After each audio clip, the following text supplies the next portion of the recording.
가작, 최경천. 까망 하늘에 그리는 별. 내 컴퓨터, 내 문서에는 나의 문학방이라 이름 지은 폴더가 있다. 얽김에 지어 모은 시와 생활 수필이 소복 쌓인 보물창고이다. 지금 막 이틀에 걸쳐 다듬고 빗겨 시몽이라 제목을 붙인 시 한 수를 시바구니 노젓가리 맨 꼭대기에 올렸다. 가끔은 일필휘지로, 더러는 마음속 꽃말들을 헤집어 겨우 찾은 시어로 치장한 시를 한 편, 두 편 올리다 보니 368수나 모였다. 옆방 수필 바구니 문도 열어보았다. 51편의 생활 수필들이 반짝거린다. Alt키와 F4를 함께 눌러 보물창고 문을 닫는다. 놀분의 곡간 마냥 들여다보기만 해도 마음이 불룩 불러온다. 그럴 때마다 그녀의 16세 마지막 보았던 앳된 얼굴이 웃고 있었다. 난 1급 시각장애인이다. 2009년 12월 머릿속 무록을 제거하던 중 시신경 손상을 입었다. 아기 개똥벌레 한 마리 날지 않는 내 하늘이 개탄스럽고 날 질식시킬 것처럼 숨을 조여왔다. 아파트 21층 베란다 창문을 열어두고 까망 하늘 너머를 기웃거리다 콘크리트 바닥에 주저앉고 말았다. 그 길지 않았던 순간 이렇게 살아서 뭐 하려고 에서 49살 내 나이도 못 먹어보고 죽으니가 얼마냐. 남은 생은 덤으로 여기고 한번 살아내보자 로 마음을 바꾸었다. 주저함은 길지 않았다. 114 안내로 전화를 걸었다. 여보세요? 난 얼마 전 실명을 한 사람인데 도움을 받을 수 있는 곳 전화번호를 부탁합니다.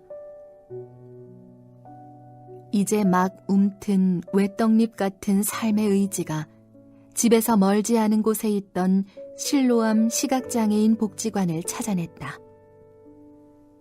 2010년 8월 병원에서 퇴원한 지 약 8개월여 만에 어머니 팔을 붙잡고 서툰 첫나들이를 했다.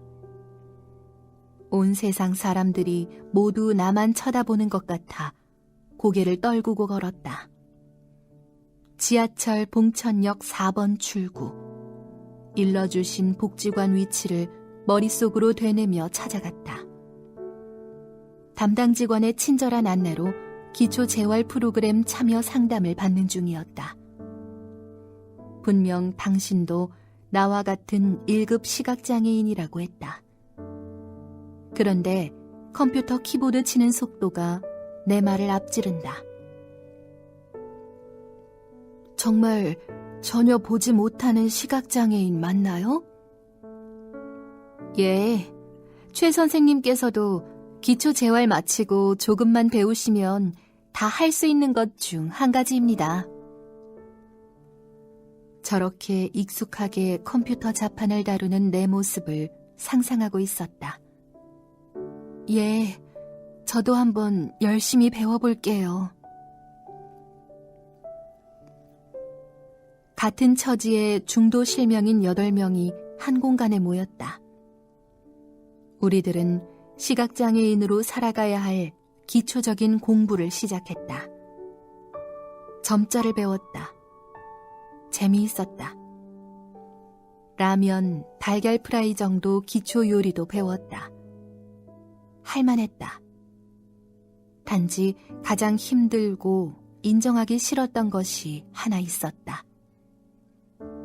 처음으로 흰 지팡이를 들고 길을 걸어보는 독립보행 교육이었다. 이걸 한번 들어버리면 영영 시각장애인으로 살아야 하는 것 아닐까? 금세 다시 앞을 보게 되리라는 하얀 신념에 혹여 부정이라도 탈까 싶어 거부했었다. 흰 지팡이를 잡으라고 종용하는 젊은 강사의 악다구니에도 쉬 손이가 닿질 않았다. 뱀 꼬리를 축혀든 것처럼 징그럽고 싫었다. 그러나 결국 잡지 않을 수 없었다. 처음 들고 혼자 더듬거리며 소리 없이 울었던 그때가 어제 일처럼 또렷하다.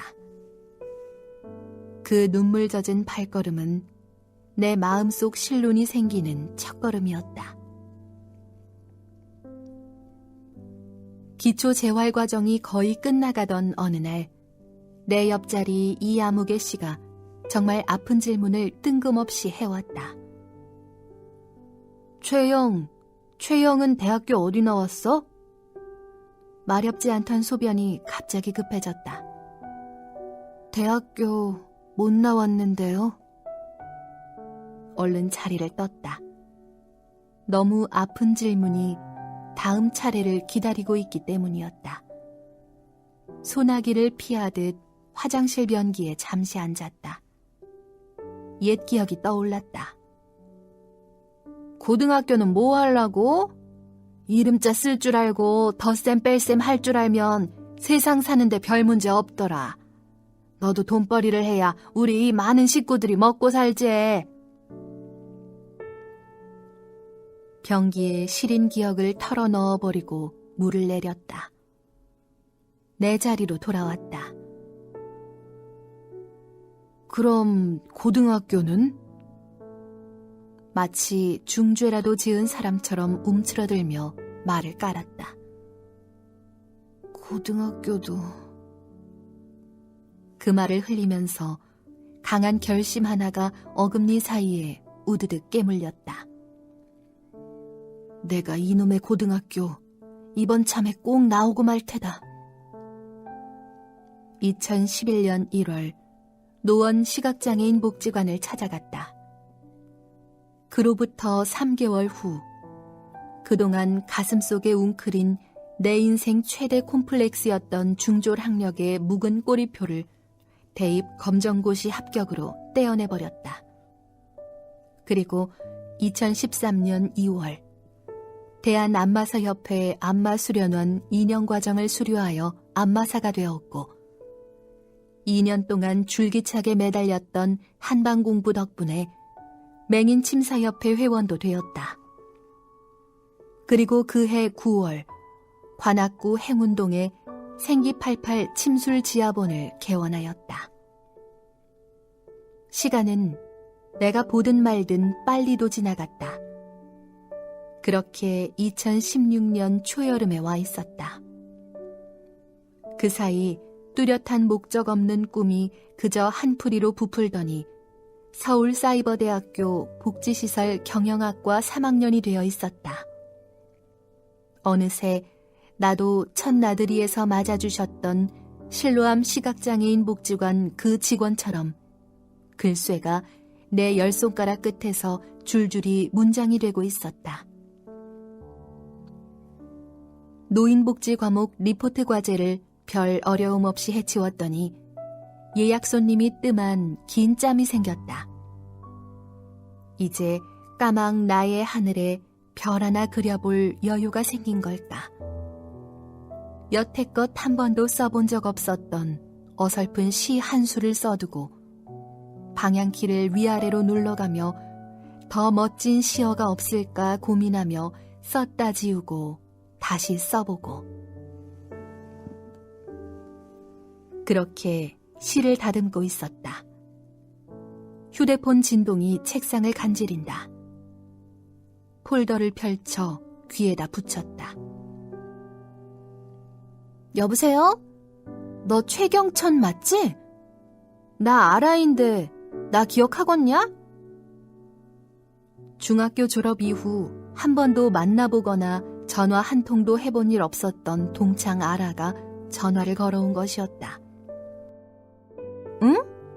경천이 네가 실명을 했다는 소식을 최근에 우연히 들었어. 그래, 지금 지낼 만한 거니? 서울 온 김에 한번 보고 싶다는 얘기였다. 거의 침술 안마원 근처에 도착해서 한 전화였던 모양이다. 금세 출입문 귀퉁이에 달아둔 원앙이 유달리 맑은 소리를 흩뿌린다. 경천아, 반갑다. 나 알아야. 잡아준 손을 타고 친구의 따뜻한 마음이 전해왔다. 보이지 않는 허공에다 너스레를 떨었다. 아, 그래. 알아야 반갑다. 우리 얼마만이냐? 넌 지금도 16 소녀때같이 여전히 젊고 예쁘구나.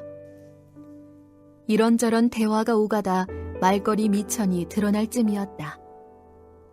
우연히 컴퓨터 화면에 남아있던 자작시를 알아가 보았는지 야, 경천아, 너 시 정말 잘 쓴다 하는 것이었다. 그때부터였다. 내가 정말 시를 잘 쓴단 말일까? 그저 거칠의 칭찬이라고 여겼던 아라의 한마디 말의 생명력을 한참 후에야 알게 되었다.